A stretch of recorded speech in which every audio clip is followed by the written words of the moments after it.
Hello दोस्तों, नमस्कार, जय हिंद। मैं सूरज, आपका स्वागत है हमारे इस चैनल पर। दोस्तों, भले ही आप अपने ज़िंदगी में पूरी तरह से अच्छे होंगे, हंसते खेलते होंगे, आप अपना काम में मशगूल होंगे, आप अपने काम अच्छे तरीके से कर रहे होंगे, हो सकता है कि आप अपने ज़िंदगी में अच्छे से रुपए पैसे कमा रहे हो जितना आपको आवश्यकता होगी। लेकिन हम ये कभी नहीं सोचते कि अच्छा आने वाले फ्यूचर में, खैर हम सिर्फ और सिर्फ अपना फ्यूचर के बारे में सोचते हैं, हम अपने बच्चों के फ्यूचर के बारे में नहीं सोचते। और बच्चों के फ्यूचर के बारे में सोचते हैं तो सिर्फ और सिर्फ पैसे के लिए सोचते हैं, आखिर हमारे बच्चे अच्छे से कैसे रहें, अच्छे से खाएं। लेकिन हम ये नहीं सोचते कि आगे आने वाला समय में हमारे देश के साथ क्या होने वाली है, हमारे जो देश की स्थिति है ना वो क्या होने वाली है। तो हो सकता है कि आप अभी तक नहीं समझे होंगे कि हम किस बात पर बात कर रहे हैं, किस मकसद पर बात कर रहे हैं, किस मुद्दा पर बात कर रहे हैं। तो हमारा कहने का मतलब है कि अभी आप देख रहे हैं कि किस तरह से देश में मुसलमानों का रौब जो है वो बढ़ता चला जा रहा है, तथा हिंदुओं की बहुलता होने के बावजूद भी आज बहुत सारे ऐसे लोग हैं जो कि मुसलमान से डर रहे हैं, तथा मुसलमानों की ऐसी एक्टिविटी होती जा रही है जो कि हिंदुओं को दबाने के लिए पुरजोर वे लोग प्रयास कर रहे हैं। यह बात वाकई में चिंता का विषय है, और यदि आप इस चीज़ को अच्छे से गौर से सोचेंगे समझेंगे ना तो आपको चिंता होने लगेगा कि आखिर वास्तव में देश के साथ क्या होने वाला है।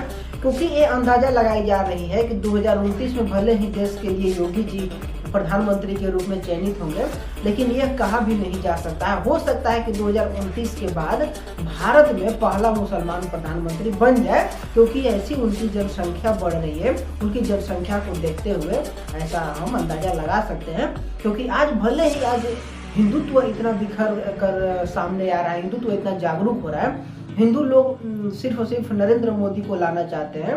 खैर कुछ लुचे लफंगे और कुछ अलग अलग पार्टियों के जो चमचे हैं उन लोगों को छोड़ाकर बहुत सारे ऐसे लोग हैं जो कि जागरूक हो रहे हैं।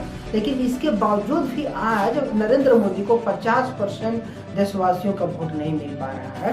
और यदि आप तुलना करें कि 1947 की यदि आप बात करें तो 1947 में भारत में मुसलमानों की संख्या सिर्फ और सिर्फ 2 करोड़ थी और हिंदुओं की संख्या 30-32 करोड़ के लगभग थी। लेकिन आज वही जनसंख्या बढ़ करके मुसलमानों की संख्या 40 करोड़ तक पहुंच गई और हिंदुओं की संख्या 100 करोड़ तक पहुंच गई। तो सोचिए कि जो हिंदू है वो 30 करोड़ से वो आज 70 सालों के बाद 75 सालों के बाद सिर्फ 100 करोड़ हुआ है, यानी कि 3 गुना के लगभग बढ़ोतरी हुई है। और वही देखिए कि 70 सालों में 1947 के बाद से मुसलमान जहां भारत में 2 करोड़ थे, आज वो लोग बढ़ करके 40 करोड़ हो गए। समझिए कि 20 गुना उसकी बढ़ोतरी हो गई है। और यदि पहले से यदि कांग्रेस के शासन इतना दिन तक चला, यदि उन लोगों की जनसंख्या के बारे में चिंता होती तो आखिर क्या मकसद था कि सिर्फ बड़े बड़े बैनर पोस्टर टांग देने से हमारे देश की समस्या, जो जनसंख्या की समस्या थी, वो हल हो जाती कि हम तो हमारे तो। क्योंकि कांग्रेस भी जानती थी, कांग्रेस को एक भली भांति पता था कि यदि हम कोई नियम लगाएंगे, कोई अगर ऐसा ही बोलेंगे, बड़े बड़े बैनर छपवाएंगे तो हिंदू तो मान जाएंगे कि हम दो और हमारे दो ही रहने चाहिए, लेकिन मुसलमान नहीं मानेंगे। और वैसा ही हुआ, हिंदू तो मान गए। और आज हिंदू लड़ाई करना नहीं चाहता। हिंदू यदि सामने से यदि किसी को काट दिया जा रहा है तो हिंदू जाकर के उसका विरोध नहीं करता। अगर यदि मुसलमानों की भी उनके गली से गुजर रही है तो भी उन्हें कोई विरोध प्रदर्शन नहीं करना। और इतना के बावजूद भी कांग्रेस का जो मकसद था वो संपन्न हुआ और पूरा हुआ, और आज तक वैसा होता चला आ रहा है। कांग्रेस भी मानती थी, वो जानते थे कि मुसलमान इस चीज़ को कभी नहीं मानेगा। और आज मुसलमानों की 4 शादियाँ हो सकती है, 4 से 40 बच्चे पैदा हो सकते हैं, लेकिन आज हिंदू सिर्फ और सिर्फ 2 बच्चे पैदा करने में विश्वास रखता है और वही करते आ रहा है। और इसी का नतीजा है कि इन 70 सालों में मुसलमानों की जनसंख्या 20 गुना बढ़ गया और हिंदुओं की जनसंख्या सिर्फ और सिर्फ 3 गुना बढ़ा है। क्योंकि आप अपने क्षेत्र में, चाहे अपने किसी भी व्यक्ति को देख सकते हैं कि हमारे जो बच्चे पैदा करने की जो रेट है वो किस प्रकार से है।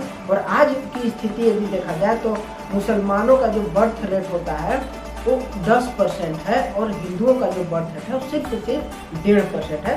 तो एक कैसे नहीं अंदाजा लगाया जा सकता है कि आगे आने वाले समय में हमारे देश की जो भविष्य है बहुत ही खराब होने वाली है और बद से बदतर होने वाली है। और हम इस चीज़ को जान रहे हैं, सोच रहे हैं, लेकिन हम इस चीज़ को कभी गौर नहीं कर रहे। और यह 100% सत्य है कि आने वाले समय में ना हमारे देश की स्थिति बहुत ही बुरी होने वाली है, क्योंकि और वो सिर्फ हिंदुओं के लिए, क्योंकि भारत में जो अगला 2-3 इलेक्शन के बाद यानी 15-20 साल के बाद पक्का है कि एक मुसलमान प्रधानमंत्री ही अपने देश में होगा, क्योंकि उनकी जो नेता होंगे, जो विधायक होंगे, सांसद होंगे, उनकी बहुलता होगी, जो मंत्री होंगे उनकी बहुलता होगी, क्योंकि उनकी जनसंख्या में निरंतर वृद्धि होती चली जा रही है। तो दोस्तों, भले ही हम इस चीज़ को गौर नहीं करते, हम नहीं सोचते, हम अपनी ज़िंदगी में मशगूल रहते हैं, लेकिन ये वाकई में आने वाले समय के लिए बहुत ही चिंता का विषय है।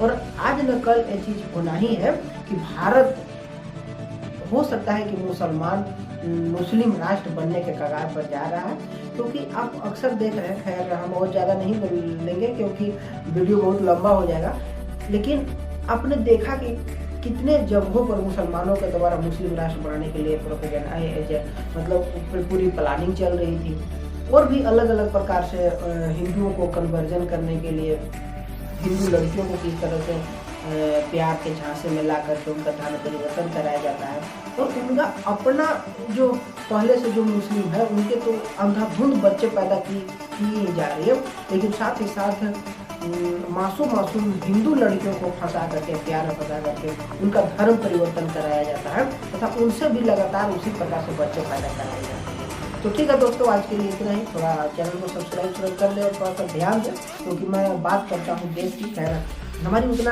कैपेसिटी नहीं है, उतनी हमारी बोलने का। हो सकता है कि आपको हमारा शैली सही नहीं लगता हो, लेकिन मैं चिंता विषय पर बात करता हूँ और वाकई में चिंतनीय है, भले आप इस चीज़ को सीरियस ले या ना।